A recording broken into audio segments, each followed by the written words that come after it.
Hello, and today we're talking about guns, gore, and cannoli here in this gangster-filled proving grounds.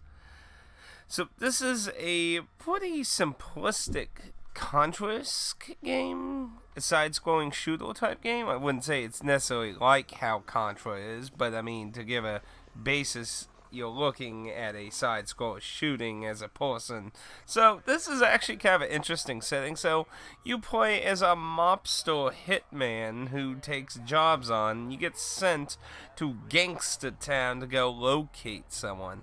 You sadly find out the zombie apocalypse is happening in Gangsta Town, which is kind of interesting. I don't think I've ever heard of a gangster setting with zombies before.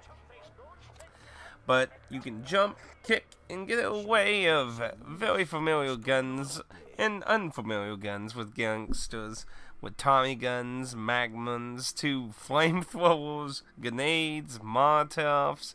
You get away of different weapons that have different reactions. That enemies prime of two different types, many different varying zombies, few special, few normalized ones.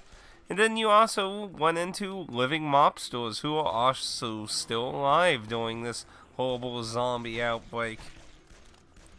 Now, primarily everything is weak in its head. There's a few unique situations where you have to walk around that, but in general, everything is weak to the head, so pretty much basic zombie head rules.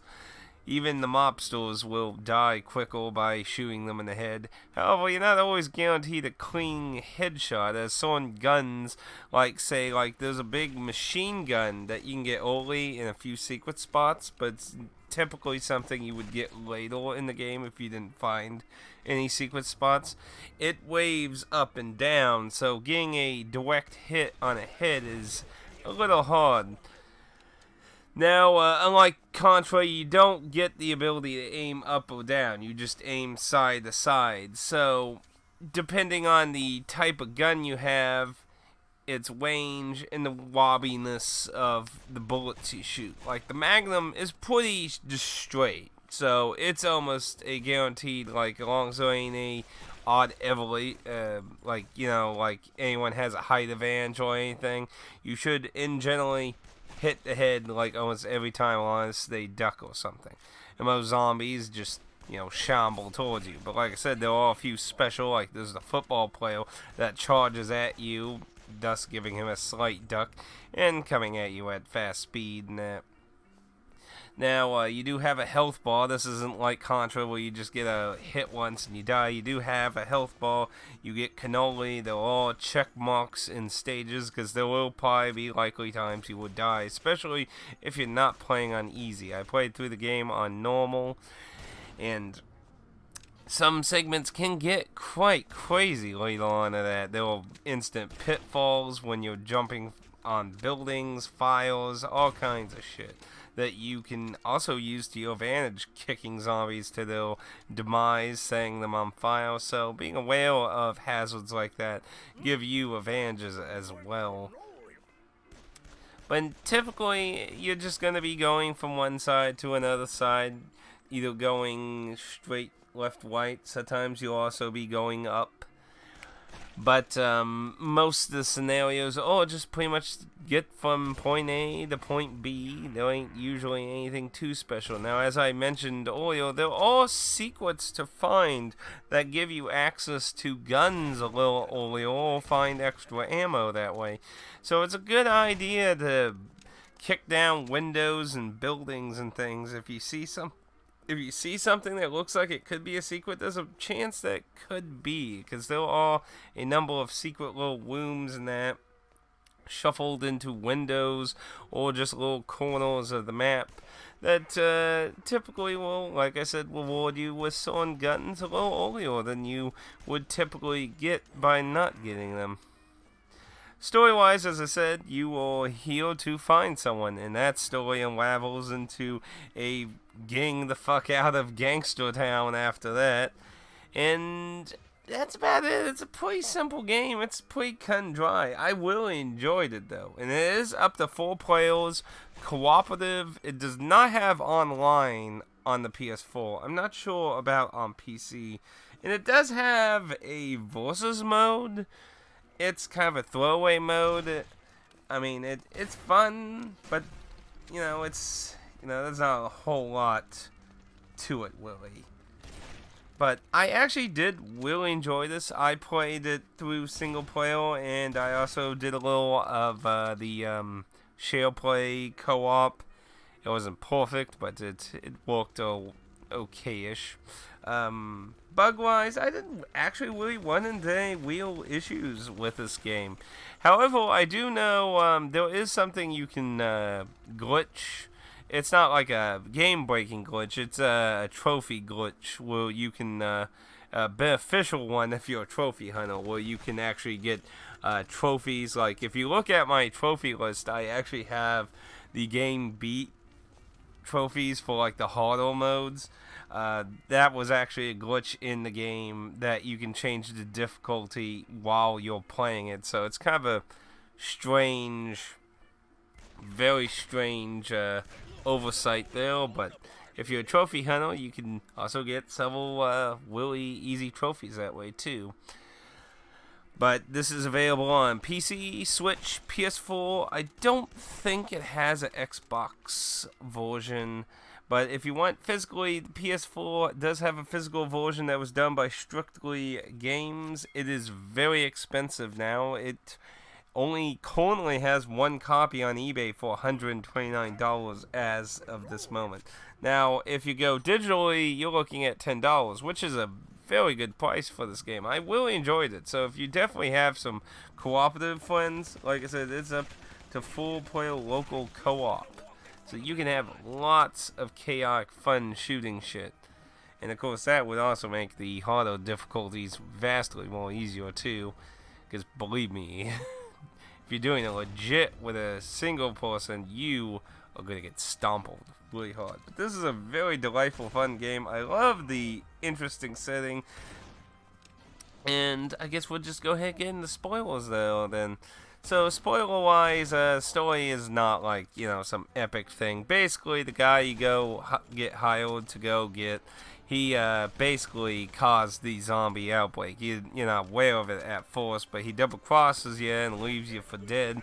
And you go find out that he started the zombie apocalypse so he could try and steal his boss's money, but he didn't actually apparently anticipate the... See, what he did is he contaminated all the alcohol. So when St. Patrick's Day came, everyone who drank the alcohol became a zombie. But the gangsters apparently have higher standards of alcohol, so they didn't drink all the cheap shit. They put the zombie virus in. So that's why most of the mobsters are still around, aside from obviously ones who died by the zombies. But he continues his plan to steal his boss's fortune while all the chaos, and you're just this one-man army toppling down everything. So at the end, you fight him in a blimp. He's trying to escape, and you take him out. You escape Gangster City with a fortune and barely understand how to drive a blimp. But still, the story is definitely not the focus here. You do get a fun way of... Oh, actually, now that I think about it, I did actually forget one thing. There is another enemy type. There's the military. Fuck, I forgot to mention that. I'm not perfect. So, I guess just easier to say humanoids. I mean, the military people just have upscaled guns versus the gangsters, so it's not like a huge difference. They're all bazooka wielders, But while the story is not any like breathtaking, amazing story, it's a silly, fun time. And like I said, I've never seen I'm sure it exists. Like, I'm sure if I was to Google it, I could find some kind of mobster media, whether it be a movie, comic, book or something. I mean, I'm sure it's been done, but I've never personally heard of one. So I thought the setting was an interesting. At least it's definitely not an overused thing. I've certainly not like I said, it's certainly not an overused thing because I literally can't think of anything that takes place in a mobster or zombie apocalypse of that. But it is definitely a very fun game to control if you're into side shooting type mayhem of that. And like I said, it's 4-player co-op. How can you go wrong with that? And it's $10 digitally, but if you want physically, oh, you better hope somebody either some limited company picks up. I know Wet Arts has been picking up a few limited one games for PAL territories, so maybe if you're lucky, one of the limited companies will pick it up again or something. It's also good to note that Guns, Gore And Cannoli also has a sequel that I'm hoping somebody will do a version of. I'm been bugging Strictly Limited Games because you know, they're the ones who did the first game.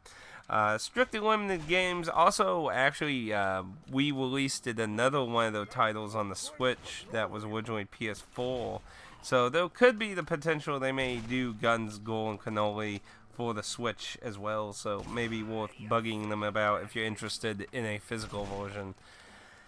But as the moment of this video, it's probably best to just try and get to the digital version in that regards. As far as I'm aware, there is no DRM free version, if that is a path you want when it comes to PC. So sadly, a bit of a shame on that. But this is a fun game. Like I said, on PS4 there is no online co-op. I don't know if the PC version has online co-op. There could be sometimes they're more common in that regard. But either way, I definitely recommend this. If you like what you're seeing, I think it was a pretty nice buy in my regard, even though I paid a little bit more getting the physical version. Either way, if you feel like you've learned something new here today, feel free to leave a like down below. And if you feel like you've learned absolutely nothing at all, feel free to close the gates of the proving ground and leave a dislike. Feel free. Thank you for joining, and until next time, may the Mafia be with you. Cannoli! Na, na, na, na, na, na. Why the hell did I mix Star Wars with cannoli? What am I thinking? どうだった？私の作った